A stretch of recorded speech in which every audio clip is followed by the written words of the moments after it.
পুজোর সময় অনেকেই উত্তরবঙ্গ বেড়াতে যেতে চান।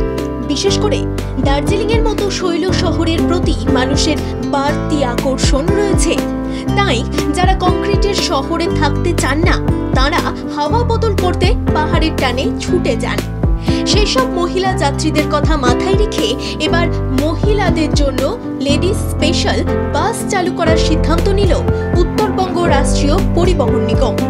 মূলত নারী নিরাপত্তা ও স্বাচ্ছন্দ্যের জন্যই এই স্পেশাল বাস সার্ভিস বলে নিগমের সদস্যরা মনে করছেন। পাইলট প্রজেক্ট হিসেবে 3টি জায়গায় লেডিস স্পেশাল বাস চালানো হবে অফিস টাইমে। কোচবিহার থেকে আলিপুরদুয়ার, কোচবিহার থেকে দিনহাটা ও শিলিগুড়ি থেকে জলপাইগুড়ি, এই 3 রুটে প্রাথমিক পর্যায়ে এই বাসগুলি চলবে। পরবর্তীতে বিভিন্ন ডিপোতে এই লেডিস স্পেশাল বাস চালু হবে।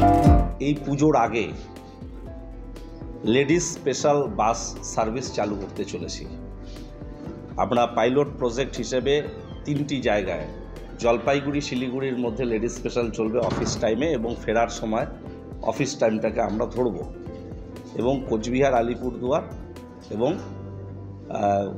কোচবিহার দিনহাটা, এই 3টে রুটে প্রাথমিকভাবে চলবে। পরবর্তী পর্যায়ে এটাকে আমরা আমাদের বিভিন্ন ডিপোতে এই স্পেশাল লেডিস সার্ভিস আমরা চালু করব। শিলিগুড়িতে উত্তরবঙ্গ রাষ্ট্রীয় পরিবহন নিগমের 234তম বোর্ড মিটিং হয়। এরপর সাংবাদিকদের মুখোমুখি হন উত্তরবঙ্গ রাষ্ট্রীয় পরিবহন নিগমের চেয়ারম্যান পার্থ প্রতিম রায়। তিনি বলেন, মহিলাদের নিরাপত্তার কথা মাথায় রেখেই দূরপাল্লার গাড়িতে সিসিটিভি রাখার বিষয়টি নিশ্চিত করা হচ্ছে। বিশেষ করে রাতের বেলা যেসব রকেট সার্ভিস আছে কলকাতা শিলিগুড়ি, বঙ্গাইগাঁও এবং নেপাল, সেখানে 100% সিসিটিভি রাখার বিষয়টি গুরুত্ব দেওয়া হচ্ছে। নতুন সমস্ত বাসেই সিসিটিভি রয়েছে, তবে যে সমস্ত পুরনো বাস রয়েছে সেই সমস্ত বাসে সিসিটিভি লাগানোর বিষয়টি নিশ্চিত করতে চায় উত্তরবঙ্গ রাষ্ট্রীয় পরিবহন নিগমের কর্তারা। পুজোর আগে প্রতি বছরের মতো এবার এই প্রকল্প দ্রুততার সঙ্গে কার্যকর করা হচ্ছে। জলপাইগুড়ি থেকে কোচবিহার এবং শিলিগুড়ি থেকে জলপাইগুড়ি মোটামুটি রেডি হয়ে গেছে।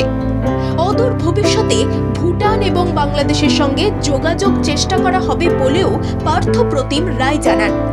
অন্যদিকে পুজোর আগে লেডিস স্পেশাল বাস সার্ভিস চালু হওয়ার সিদ্ধান্তের কথা জেনে খুশি মহিলারা।